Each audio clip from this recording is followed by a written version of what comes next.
Good morning. Today is Tuesday, November 26th. We're almost to Thanksgiving, a couple more days out. This is Wake Up with KERA News, and I'm Andrew Garcia. After a rather chilly day yesterday, we're seeing some warmer temperatures today. It'll be sunny with highs in the low 60s. Then tonight, it'll dip back down into the low 50s under partly cloudy skies. In an effort to increase election transparency, Texas lawmakers put some voters' ballot secrecy at risk. We'll get into how that affects Texas voters in just a minute, but first, the headlines. 2 Texans completed the list of President-elect Donald Trump's cabinet nominees. Glen Rose native Brooke Rollins has been tapped for Agriculture Secretary. Rollins currently heads the America First Policy Institute and was director of Trump's Office of American Innovation in his first term. And Richardson native Scott Turner was picked to oversee housing and urban development. Turner represented Frisco in the Texas House from 2013 to 2017. He also headed the White House Opportunity and Revitalization Council in the first Trump administration.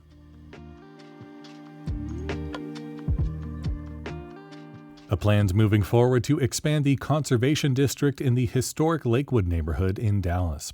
Under a conservation district, any development or redevelopment of home exteriors would have to go through a city permitting process. Opponents say it would add too many restrictions, but supporters say it will help preserve historic homes built between the 1920s and 40s. The proposal still needs approval from the full Dallas City Council.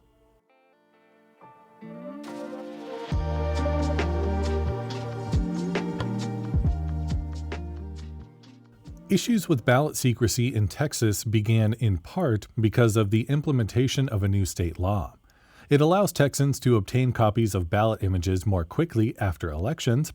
Any identifying information is supposed to be redacted, but in certain instances, people have been able to find individual voters' ballots by using other public records.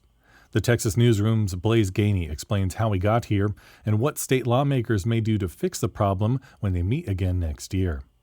In 2020, nearly 4 in 10 Americans polled by Gallup said they were not confident in the accuracy of elections.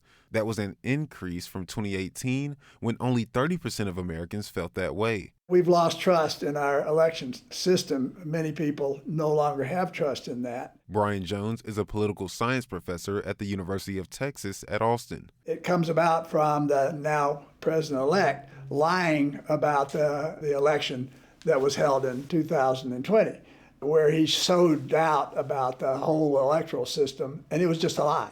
That lie put pressure on lawmakers to add more transparency to the election process, nationally and in Texas. So, in 2023, Republican State Representative Terry Wilson sponsored HB 5180. He said it was meant to provide clarity by incorporating into statute that the original voted ballots, images of ballots, and cast vote records must be made available to the public for inspection. The bill would allow anyone in Texas to fill out a public records request for ballot images. House Bill 5180 clarifies that after the 60-day period following an election, in which ballots and ballot-related materials must be kept under lock and key, the public must be given access to those anonymous post-election materials. Anonymity was a key part of the bill. Before public requests for ballots were filled, officials would have to redact any identifying information that could be tied back to a voter. The measure passed the Texas legislature with bipartisan support, and it went into effect last September. Now, that redaction part might sound simple, but Lisa Hayes, the election administrator for Guadalupe County, says it's trickier than you think. It's a complicated process, I think, because we're working with ballot images, and I know there's software out there probably that makes that easier, but I don't yet have a solution for that. It could be printing the images and redacting and scanning them back in, but gosh, I hope it's not. Issues started popping up after Texas's primaries in March. The redactions weren't enough in every instance. Take the case of Matt Rinaldi, who then chaired the Texas GOP. An anonymous source was able to find what they said was his ballot and leaked it to Current Revolt, an independent news site. A follow-up investigation by VoteBeat in the Texas Tribune found that in some instances, people could use public records and data to trace a ballot back to an individual voter, undermining the ballot secrecy the bill had promised. Voter advocacy groups sounded the alarm to the U.S. Department of Justice. Elizabeth McNamara is the vice president of advocacy for the League of Women Voters of Texas. She says they haven't heard back.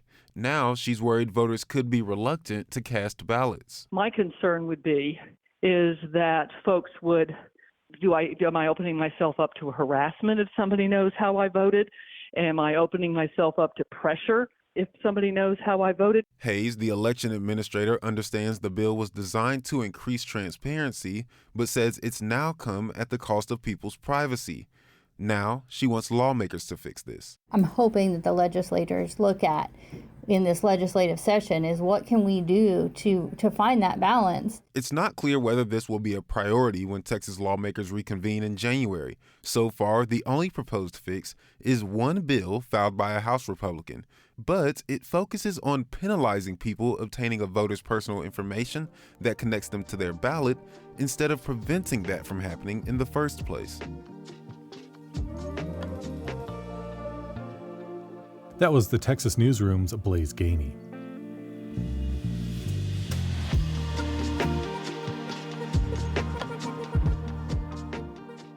The Dallas Mavericks beat the Atlanta Hawks 129-119 last night in a particularly impressive showing since they were without star Luka Doncic.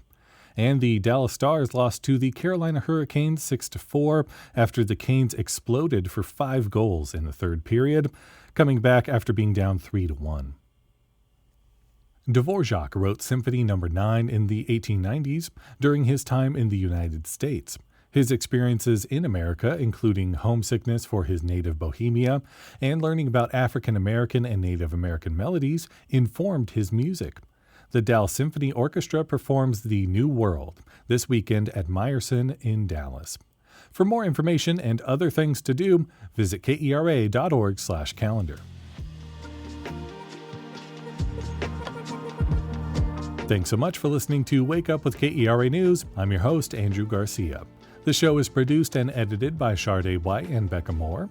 For more news in your inbox, visit KERA.org/wakeup. There you can subscribe to the Wake Up with KERA News newsletter.